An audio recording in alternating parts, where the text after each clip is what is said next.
Hello বন্ধুরা, Indian temples tour চ্যানেলে আপনাদের সকলকে স্বাগত। আমরা চলে এসেছি আরও একটি নতুন ভিডিওর সাথে।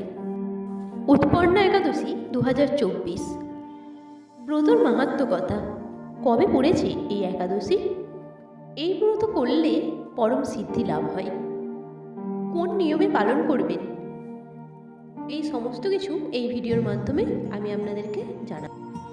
এই বছর অর্থাৎ 2024 সালের 26শে নভেম্বর উৎপন্না একাদশী পালিত হবে। বিশ্বাস করা হয় যে এই দিনে ভগবান বিষ্ণুর আরাধনা করলে পুণ্য লাভ হয়। প্রতি মাসের শুক্লপক্ষ ও কৃষ্ণপক্ষের একাদশী তিথির বিশেষ তাৎপর্য রয়েছে।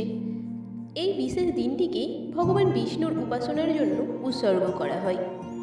উৎপন্ন একাদশীর ধর্মীয় বিশ্বাস অনুসারে এই দিনে দেবী একাদশীর উৎপত্তি।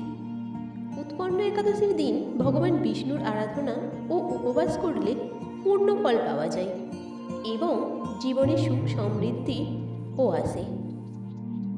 এই বছরের 26শে নভেম্বর উৎপন্ন একাদশী 3টি শুভযোগে পালিত হবে।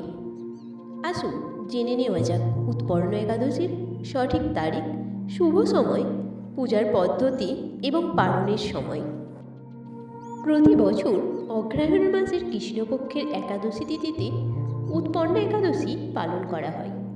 এই বছর এই উৎপন্ন একাদশীর তিথি পড়েছে 26শে নভেম্বর। 26শে নভেম্বর মধ্যরাত 1:01 এই একাদশীর তিথি শুরু হবে এবং 27শে নভেম্বর ভোর 4:47 শেষ হবে। উৎপন্না একাদশীর তিথি 26শে নভেম্বর 2024 সালে মঙ্গলবারে পালন করা হবে। তবে এই বিশেষ একাদশীর তিথি দেশের এক এক জায়গায় এক এক সময়ে পালন করা হয়। উৎপন্না একাদশীর পালনকাল বুধবার অর্থাৎ 27শে নভেম্বর পালন করা হবে। এই একাদশী ব্রত পালনকালের শুভ মুহূর্ত দুপুর 1:11 থেকে বিকেল 3:17 থাকবে। উৎপন্না একাদশীর পূজার বিধি। এই একাদশীর দিন সকালে স্নান সেরে ব্রত সংকল্প নিন। এরপর ভগবান বিষ্ণুর ছবি বা মূর্তি স্থাপন করুন। তারপর ভগবান বিষ্ণুকে হলুদ ফুল, চাল, চন্দন এবং তুলসী অর্পণ করুন। যারা এই একাদশীর ব্রত পালন করবেন তারা এই সময় শুধু ফলাহার করবেন। এরপর উৎপন্না একাদশীর ব্রতকথা পাঠ করুন। সবশেষে ধূপ ধুনো দিয়ে ঈশ্বরের আরতি করে তাকে ভোগ অর্পণ করুন এবং এই প্রসাদ বাকিদের সঙ্গে ভাগ করে খান। ভগবান বিষ্ণুর মন্ত্র এবং বিষ্ণু সহস্র নাম পাঠ করুন। সন্ধ্যায় আবার ভগবান বিষ্ণুর পূজা করুন এবং হলুদ ফল ও মিষ্টি নিবেদন করুন। পরের দিন আচার অনুসারে উপবাস ভঙ্গ করে ব্রাহ্মণদের অন্ন প্রদান করুন। দান করে নিজেকে পূর্ণ করুন। এবার জেনে নেওয়া যাক উৎপন্না একাদশীর ব্রতর মাহাত্ম্য।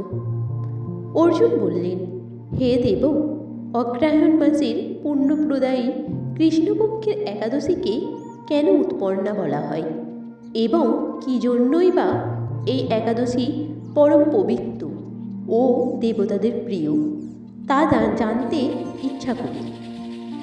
আপনি কৃপা করে আমাকে তা বলুন। শ্রী ভগবান বললেন, হে পৃথাপুত্র, পূর্বে সত্যযুগে মূর নামে এক দানব ছিল। অদ্ভুত আকৃত বিশিষ্ট সেই দানবের স্বভাব ছিল অত্যন্ত কোমল। সে দেবতাদেরও ভীতিপ্রদ ছিল।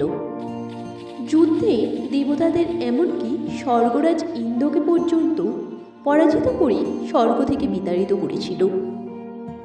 এইভাবে দেবতারা পৃথিবীতে বিচরণ করতে বাধ্য হয়েছিল। তখন দেবতারা মহাদেবের কাছে গিয়ে নিজেদের সমস্ত দুঃখ সবিস্তারে জানালেন। শুনে মহাদেব বললেন, হে দেবরাজ, যেখানে জগন্নাথ গরুধ্বজ বিরাজ করছেন তোমরা সেখানে যাও। তিনি আশ্রিতদের পরিত্রাণকারী, তিনি নিশ্চয়ই তোমাদের মঙ্গল বিধান করবেন। দেবাদিদেবের কথা মতো দেবরাজ ইন্দ্র দেবতাদের নিয়ে ক্ষীর সমুদ্রের তীরে গমন করলেন। জলে শায়িত শ্রী বিষ্ণুকে দর্শন করে দেবতারা হাত জোড় করে তার স্তব করতে লাগলেন। দেবতারা তাদের নিজ নিজ দৈন্য ও দুঃখের কথা তারা ভগবানকে জানালেন। ইন্দ্রের কথা শুনে ভগবান নারায়ণ বললেন, হে ইন্দ্র, সেই মূর দানব কী রকম, সে কেমন শক্তিশালী তা আমায় বলো। ইন্দ্র বললেন, হে ভগবান, প্রাচীনকালে ব্রহ্মবংশী তালজঙ্ঘা নামে এক অতি পরাক্রমী অসুর ছিল। তারই পুত্র সেই মূর, অত্যন্ত বলশালী, ভীষণ উৎকট ও দেবতাদেরও ভয় উৎপাদনকারী। সে চন্দ্রাবতী নামে এক পুরীতে বাস করে। স্বর্গ থেকে আমাদের বিতাড়িত করে তার স্বজাতির কাউকে রাজা, কাউকে অন্যান্য দিকপালক রূপে প্রতিষ্ঠিত করে। এখন সে দেবলোকে সম্পূর্ণ অধিকার করেছে। তার প্রবল প্রতাপে আজ আমরা পৃথিবীতে বিচরণ করছি। ইন্দ্রের কথা শুনে ভগবান মূরের প্রতি অত্যন্ত ক্রোধান্বিত হলেন। তিনি দেবতাদের সঙ্গে চন্দ্রাবতী পুরীতে গেলেন। সেই দৈত্যরাজ শ্রী নারায়ণকে দর্শন করে পুনঃ পুনঃ গর্জন করতে লাগল। দেবতা ও অসুরের মধ্যে তুমুল যুদ্ধ শুরু হয়ে গেল। তখন যুদ্ধক্ষেত্রে শ্রী নারায়ণকে একা দেখে সেই দানব তাকে দাঁড়াও দাঁড়াও বলতে লাগলো। শ্রী ভগবানও ক্রোধে গর্জন করে বললেন, রে দুরাচার দানব, আমার বাহুবল দেখ। এই বলে অসুরপক্ষীয় সমস্ত যোদ্ধাদের দিব্য বাণের আঘাতে নিহত করতে লাগলেন। তখন তারা প্রাণ ভয়ে নানা দিকে পালাতে লাগল। সেই সময় নারায়ণ দৈত্য সৈন্যদের মধ্যে সুদর্শন চক্র নিক্ষেপ করলেন। ফলে সমস্ত সৈন্য ধ্বংসপ্রাপ্ত হল। একমাত্র মূর অসুরই জীবিত ছিল। সে অস্ত্রযুদ্ধে নারায়ণকেও পরাজিত করল। তখন নারায়ণ দৈত্যের সাথে বাহুযুদ্ধে লিপ্ত হলেন। এইভাবে দেবতাদের হিসাবে 1000 বছর যুদ্ধ করেও ভগবান তাকে পরাজিত করতে পারবেন না। তখন শ্রীহরি বিশেষ চিন্তা করে বদ্রিকা আশ্রমে গমন করলেন। সেখানে সিংহাবতী নামে একটি গুহা আছে। এই গুহাটি একদ্বার বিশিষ্ট এবং 12 যোজন অর্থাৎ 86 মাইল বিস্তৃত। ভগবান বিষ্ণু সেই গুহার মধ্যে শয়ন করলেন। সেই দৈত্যও তার পিছন পিছন ধাবিত হয়ে গুহার ভিতরে প্রবেশ করল।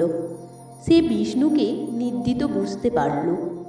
অত্যন্ত আনন্দিত হয়ে ভাবতে লাগলো, আমার সাথে যুদ্ধে পরাজিত হয়ে বিষ্ণু এখানে গোপনে শুয়ে আছে। এখন আমি তাকে অবশ্যই বধ করব। দানবের এইরকম চিন্তার সঙ্গে সঙ্গে শ্রী বিষ্ণুর শরীর থেকে একটি কন্যা উৎপন্ন হল। এই কন্যাই উৎপন্না একাদশী।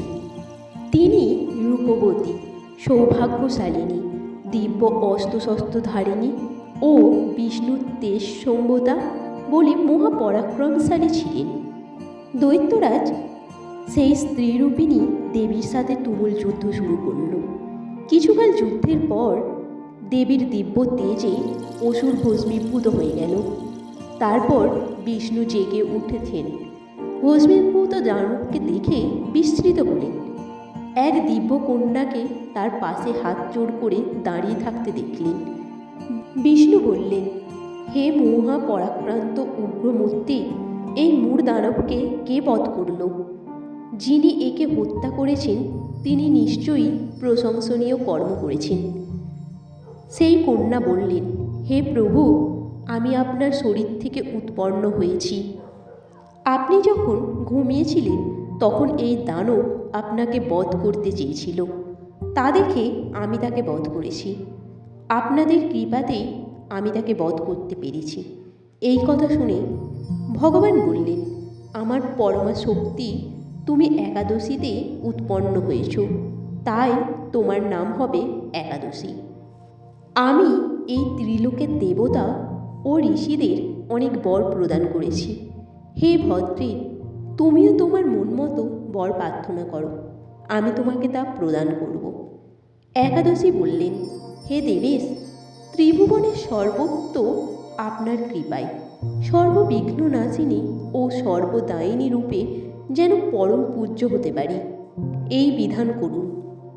আপনার প্রতি ভক্তিবশত যারা শ্রদ্ধা সহকারে আমার ব্রত উপবাস করবে তাদের সর্বসিদ্ধি লাভ হবে, এই বর প্রদান করুন। বিষ্ণু বললেন, হে কল্যাণী, তাই হোক। উৎপর্ণা নামে প্রসিদ্ধ তোমার ব্রত পালনকারীর সমস্ত ইচ্ছা পূর্ণ হবে। তুমি তাদের সকল মনোবাসনা পূর্ণ করবে, এতে কোনো সন্দেহ নেই। তোমাকে আমার শক্তি বলে মনে করি, তাই তোমার ব্রত পালনকারী সকলে আমারই পুজো করবে। এর ফলে তারা মুক্তি লাভ করবে। তুমি হরিপ্রিয়া নামে জগতে বিখ্যাত হবে। তুমি ব্রত পালনকারীর শত্রু বিনাশ, পরম গতিদান এবং সর্বসিদ্ধি প্রদান করতে সমর্থ হবে। ভগবান বিষ্ণু এইভাবেই উৎপর্ণা একাদশীকে বরদান করে অন্তর্হিত হলেন। সমস্ত ব্রতকারী দিবারাত্রি ভক্তিপরায়ণ হয়ে এই উৎপর্ণা একাদশীর উৎপত্তির কথা শ্রবণ কীর্তন করলে শ্রীহরির আশীর্বাদ লাভে ধন্য হবেন। ভিডিওটি ভালো লাগলে একটা লাইক দেবেন, আর আপনি যদি আমাদের চ্যানেলে নতুন হয়ে থাকেন তাহলে চ্যানেলটি সাবস্ক্রাইব করে দেবেন আরও ভালো ভালো ভিডিও পাওয়ার জন্য।